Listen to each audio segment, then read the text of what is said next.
Innal hamdalillah nahmaduhu wa nasta'inuhu wa nastaghfiruh wa na'udzu billahi min syururi anfusina wa min sayyiati a'malina. Man yahdihillahu fala mudhillalah wa man yudlilhu fala hadiyalah. Asyhadu an la ilaha illallah wahdahu la syarikalah wa asyhadu anna Muhammadan abduhu wa rasuluh. Amma ba'du. Alhamdulillah, di kesempatan kali ini kita dapat dipertemukan kembali dalam kajian kitab Bulughul Maram. Sebelumnya saya ucapkan terima kasih kepada saudara-saudara yang telah mensubscribe channel kami. Mudah-mudahan apa yang kami sajikan bisa bermanfaat, bisa menambah ilmu, utamanya bisa mewujudkan amal.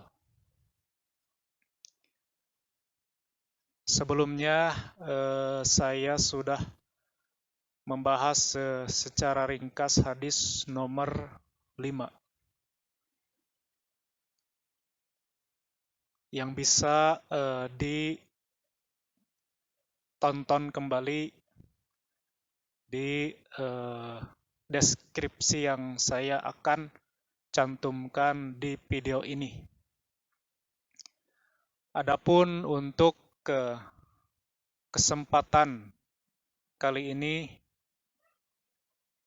insya Allah saya akan membahas hadis nomor 6 dan nomor 7.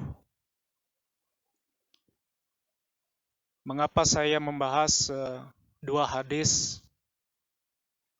Karena hadis ke-6 dan ke-7 ini sangat berkaitan sekali.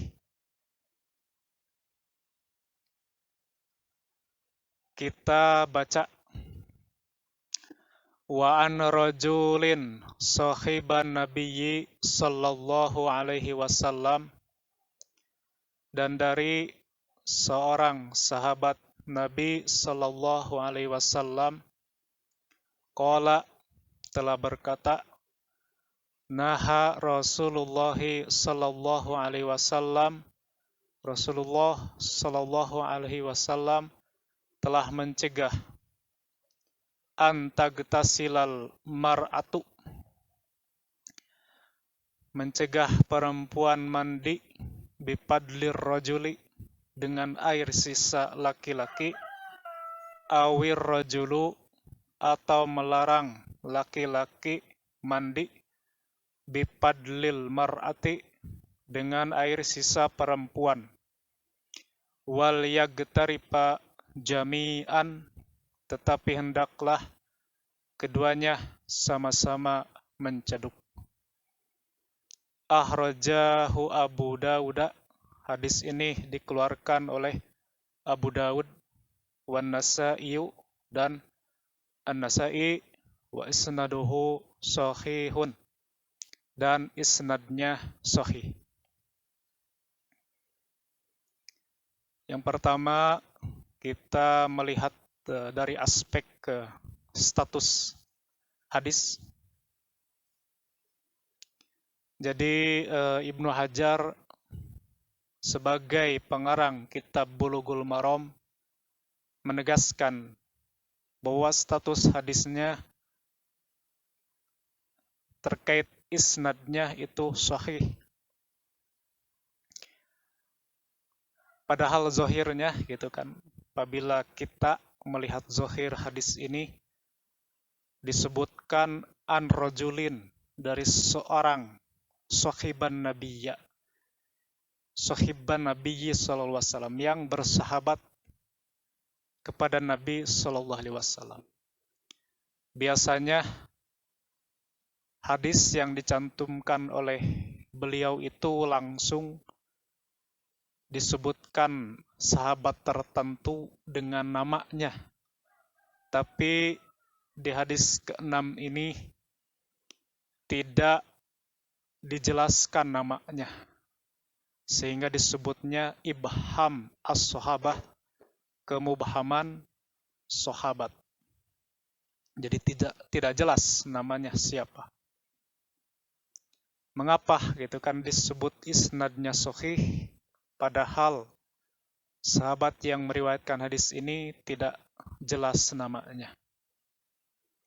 Yang sudah menjadi kesepakatan gitu kan sebagian para ulama bahwa kemubhaman sahabat, ketidakjelasan nama sahabat tersebut, la yadurru, tidak membuat status hadisnya turun, tidak memadorotkan. Li'anna sahabata kulluhum udulun, karena sesungguhnya para sahabat itu seluruhnya udulun. Udulun itu jujur, indal muhaddisin, menurut para ahli hadis. Yang pertama, kita harus mengetahui ta'rif sahabat itu seperti apa. Sahabat itu adalah orang Islam yang bertemu Nabi Sallallahu Alaihi Wasallam dan wafatnya di dalam keadaan Islam.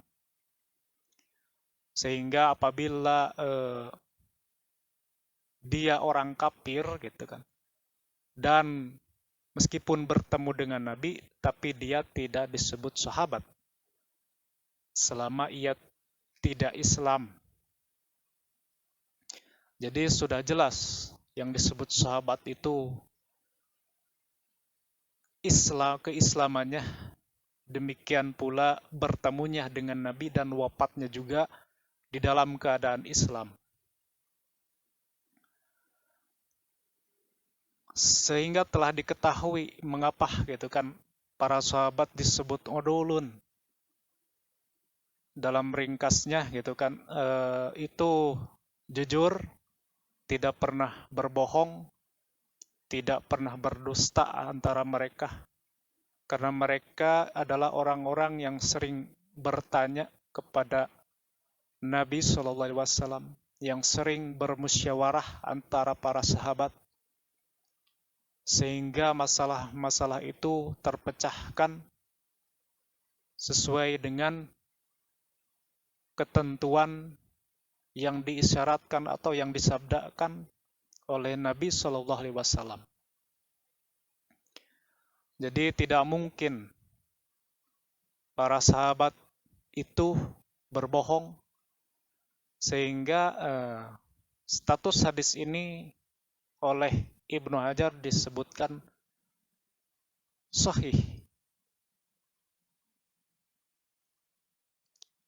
Bahkan ia juga menyatakan kesahihan hadis ini di kitabnya Fathul Bari.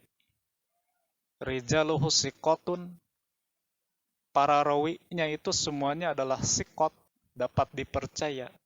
Walam akib liman a'allahu, dan aku tidak mengerti, tidak tahu alasan bagi orang yang mengiklalkannya ala hujjatin qawiyatin, yang dapat memberikan hujah yang kuat.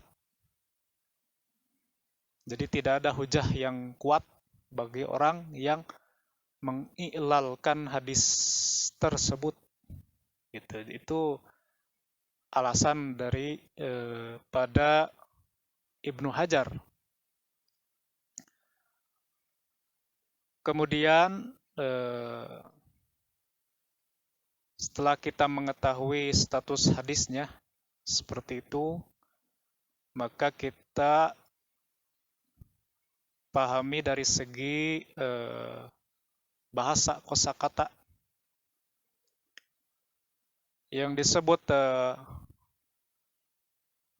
padlir rajul, air sisa laki-laki, yaitu al-ma'il lazi yabdulu an ghuslir rajuli, yaitu air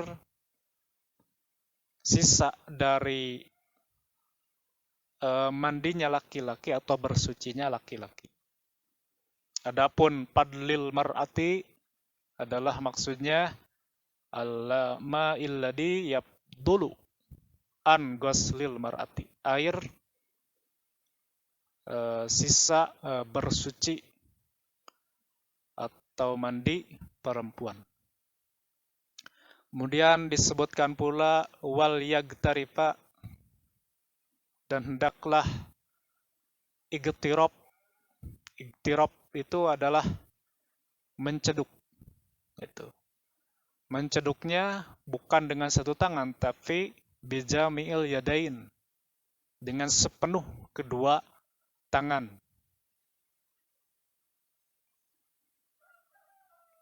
Selanjutnya adapun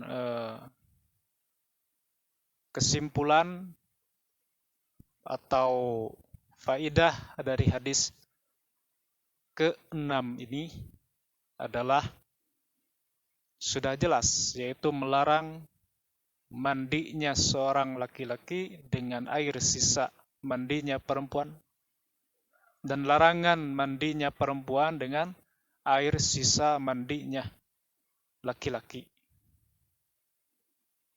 Dan yang dianjurkan, yang diperintahkan itu adalah berigtirab, yaitu menceduk dari air tersebut.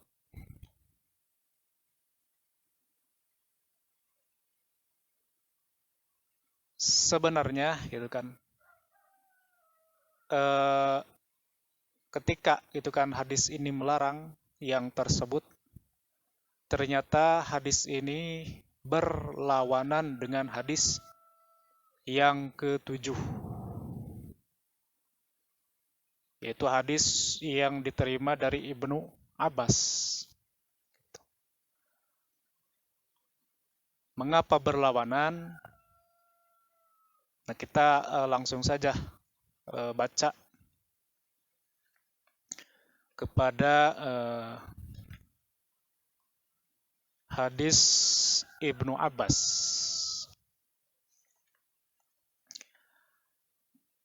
Wa an Ibni Abbasin, dan dari Ibnu Abbas, anna Nabiyya sallallahu alaihi wasallam, bahwasanya Nabi sallallahu alaihi wasallam kana yagtasilu, adalah mandi bipadli Maimunata, dengan air sisa Maimunah. Ahrajahu Muslimun, dikeluarkan dia oleh Muslim di dalam kitabnya nomor hadis 323 pada kitab Al-Haid bab ke-1. Nanti bisa diteliti ya di dalam kitab Sahih Muslim. Dan juga Ibnu Hajar mencantumkan riwayat menurut Ashabus Sunan. Wali Ashabis Sunan, dan bagi pengarang-pengarang kitab Sunan, terdapat riwayat igtasala ba'du azwajin nabiyyi sallallahu alaihi wasallam, sebagian dari istri-istri Nabi sallallahu alaihi wasallam mandi fi jabnatin, pada jabnah, di satu tempat. Faja'a liyagtasila minhu, lalu Nabi datang hendak mandi. Faqalat lahu, lalu istri Nabi SAW itu berkata kepada beliau, inni kuntu junuban, sesungguhnya saya tadi junub. Faqala, lalu Nabi SAW bersabda, innal ma'a la yaznubu, sungguhnya air itu tidak dapat menjunubkan, tidak dapat membikin orang junub. Wasohahahu at-Tirmidzi, dan disohikan dia oleh at-Tirmidzi, wabnu Hujaimah, dan Ibnu Hujaimah.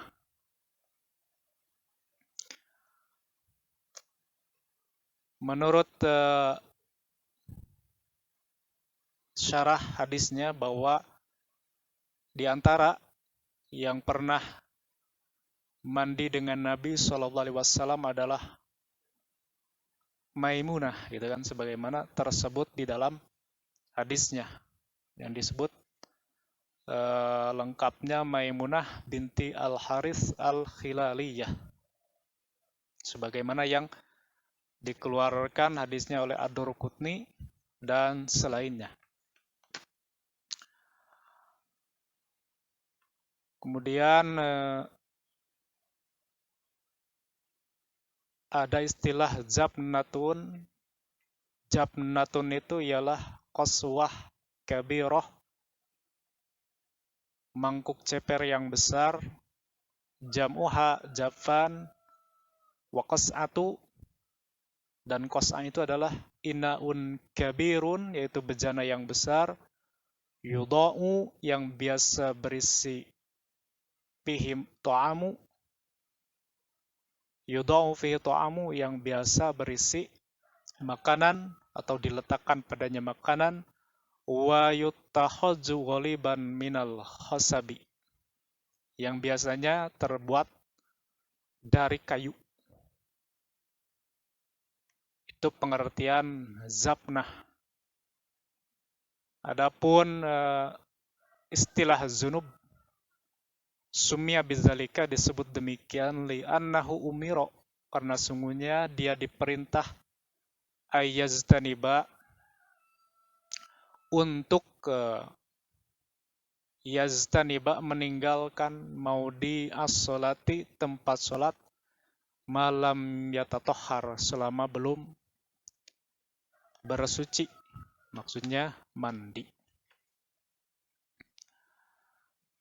Jadi apabila kita melihat hadis yang sebelumnya dengan hadis Ibnu Abbas ini, itu nampaknya berlawanan. Di hadis ke-6 itu Nabi melarang mandinya seorang laki-laki dengan air sisa perempuan atau sebaliknya. Sedangkan di hadis yang ke-7 ini nampaknya Nabi SAW pernah mandi dengan air sisa Maimunah.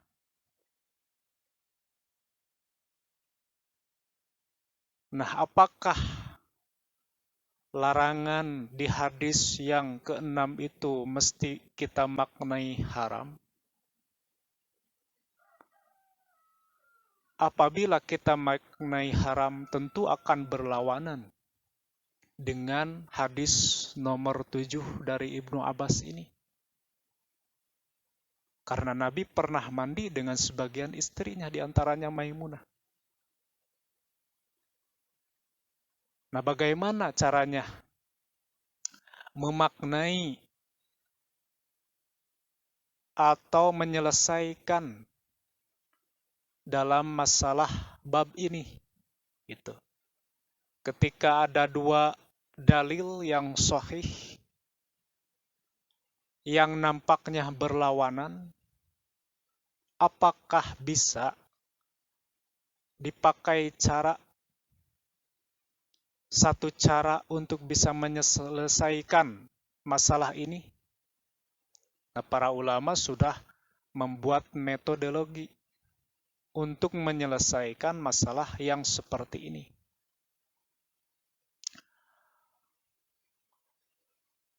Jadi makna dari larangan Nabi SAW, larangan mandi laki-laki dengan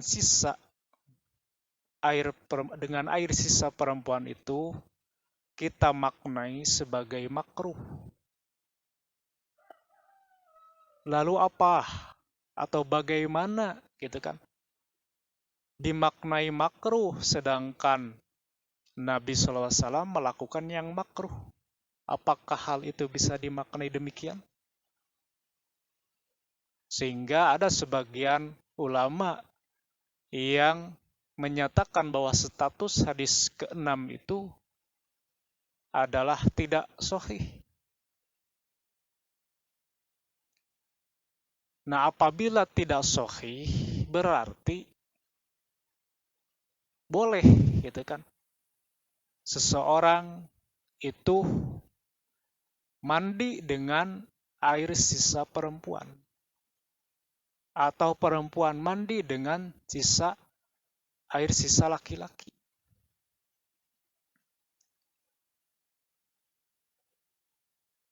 Karena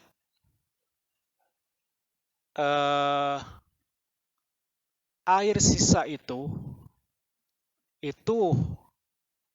tidak menjunubkan sebagaimana kata atau sabda Nabi Shallallahu Alaihi Wasallam.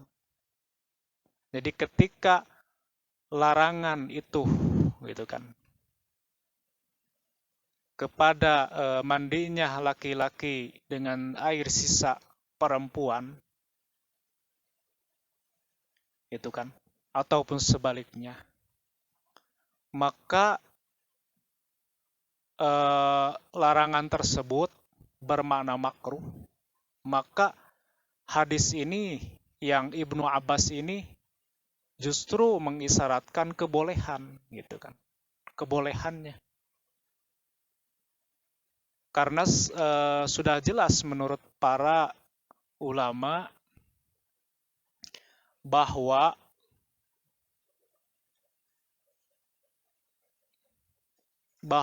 air sisa baik ke laki-laki atau perempuan itu adalah suci. Itu adalah suci. Sebagaimana dinyatakan oleh Ibnu Battal itu. Ketika mengkritisi atau memberikan keterangan tentang hadis dari Ibnu Umar bahwasanya seseorang laki-laki dan perempuan mereka berwudu di zaman Rasulullah SAW bersamaan. Hadis ini riwayat Al-Bukhari nomor hadis 193. Nah, Ibnu Battal memberi kritik atau keterangan tentang hadis tersebut. Wastadalla Ibnu Battalin bihajal hadis, dan Ibnu Battal beristidlal dengan hadis ini ala annal ma'al musta'mala, bahwasannya air musta'mal tohurun, itu suci. Jadi air musta'mal itu air yang kita telah gunakan. Misalnya kita mencuci tangan, nah tetesan air dari tangan itu termasuk dari air musta'mal. Li'annal adwa, karena sesungguhnya adwa, anggota badan, ijagos marratan wahidatan, apabila dicuci satu kali, fa'innal ma'alladhi, maka sesungguhnya air alladhi yabqa fil ma'i, yang tersisa di tangan itu, minha, darinya, yulaki, akan bersambung, akan bertemu dengan ma'al adwi, air anggota badan, allazi yalihi, yang berikutnya. Tentu gitu kan, apabila gitu kan, seandainya air musta'mal itu tidak suci, tentu itu akan memberatkan kepada orang yang bersuci, gitu kan.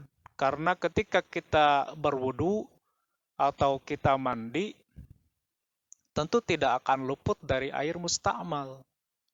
Setiap kali kita mencuci anggota badan kita, tentu ada air sisa yang menetes, gitu kan, yang kembali lagi ke ember atau ke gayung, gitu kan. Tidak luput kita dari air musta'mal tersebut.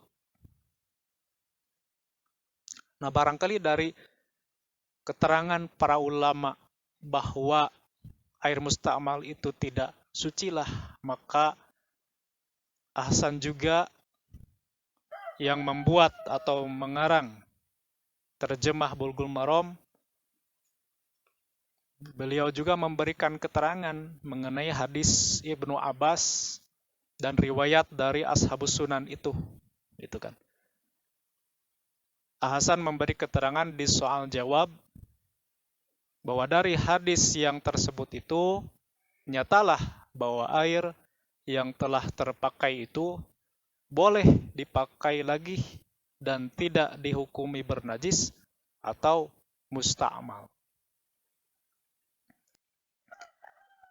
Jadi kesimpulannya bahwa jika hadis yang ke-6 itu derajatnya sahih, maka kita maknai larangan tersebut larangan makruh mandinya laki-laki dengan air sisa perempuan atau perempuan mandi dengan air sisa laki-laki.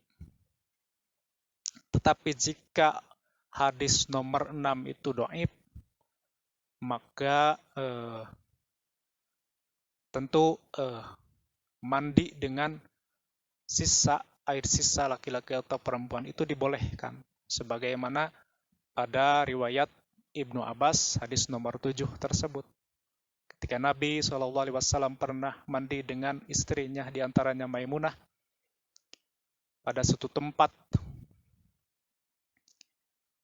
yang dimana tentu tidak akan luput dari air musta'mal, maka itu menunjukkan kebolehan air musta'mal digunakan kembali, karena disebutkan oleh Nabi SAW ketika atau meskipun istrinya itu di dalam keadaan junub, maka tetap airnya tidak menjunubkan. Gitu. Dan mandinya Nabi SAW bersama istrinya itu bukan mandi ngeem, gitu kan. Tapi beliau menceduk, atau masing-masing beliau itu menceduk, dan sebagian istrinya disebutkan junub, gitu kan. Karena tidak mungkin ketika Nabi misalkan tidak junub, istrinya junub, mandi di satu bak, gitu kan. Itu kan tidak mungkin karena sudah dilarang mandi janabat, gitu kan, di air yang diam. Itu sudah jelas larangannya. Jadi apabila ada dua keterangan yang sahih yang nampaknya berlawanan, maka itu bisa diselesaikan dengan thoriqul jam'i, menggabungkan dua dalil yang sahih yang nampaknya bertentangan untuk dicari keserasiannya yang nantinya bisa diamalkan. Gitu. Karena tidak mungkin ketika ada dua dalil yang sahih, yang satu ditinggalkan atau dua-duanya ditinggalkan, itu kan tidak mungkin. Maka dengan metode thoriqul jam'i itu bisa menyelesaikan masalah. Bila hadis yang ke-6 itu larangan, hadisnya sahih, maka larangan tersebut bermakna makruh. Gitu. Jadi apabila makruh, maka tentu tidak akan berlawanan dengan hadis yang ke-7 ini. Seperti halnya misalkan dalam kasus yang lain, Nabi SAW pernah melarang memakan daging keledai negeri, humurul ahliyah. Jika larangan tersebut bermakna haram, tentu akan berlawanan dengan firman Allah Subhanahu wa taala di dalam Quran surat Al-Baqarah ayat 173.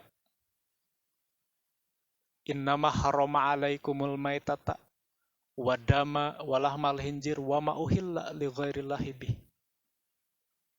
Hanyalah yang Allah haramkan kepada kamu itu adalah bangkai, darah yang mengalir, daging babi, dan sembelihan bukan karena Allah. Dan ayat-ayat yang lain yang menerangkan tentang 4 yang diharamkan, gitu kan. Jadi di ayat Al-Baqarah 173 itu Allah menegaskan secara qat'i dengan kalimat harrama. Maka apabila ada yang selain dari 4 ini, berarti ini berlawanan. Apabila memaknai larangan Nabi itu sebagai haram, tetapi apabila memaknai, mentakwili, memakai arti yang lain dari larangan Nabi SAW itu, yaitu makruh, maka itu tidak akan berlawanan. Maka jelaslah di dalam kasus ini harus memakai metode thoriqul jam'i, menggabungkan 2 dalil, menserasikan 2 dalil yang sahih yang nampaknya berlawanan untuk diambil makna keserasiannya. Maka tidaklah haram memakan daging keledai itu, keledai negeri itu. Tapi makruh memakan daging keledai itu. Adapun mafhumnya berarti boleh memakan daging keledai liar, gitu kan, yang ada di hutan. Dan contoh yang lainnya seperti kasus Nabi SAW mengharamkan kullu zinabin minas siba, setiap hewan yang bertaring, yang bersiung dari hewan buas, fakluhu haramun, maka memakannya itu haram. Nah, ini juga apabila larangan haram ini dimaknai secara hakiki, maka akan berlawanan dengan firman Allah dalam Quran surat Al-Baqarah ayat 173. Tetapi kita maknai makruh, maka itu tidak akan berlawanan dengan firman Allah Subhanahu wa ta'ala. Jadi itu diantara metodologi penyelesaian masalah 2 dalil yang sahih yang nampaknya berlawanan. Jadi ketika kita membahas hadis-hadis di Bulughul Maram, itu ternyata selain kita mendapatkan fikih dari hadis, faidah-faidah dari hadis, kita juga akan mendapatkan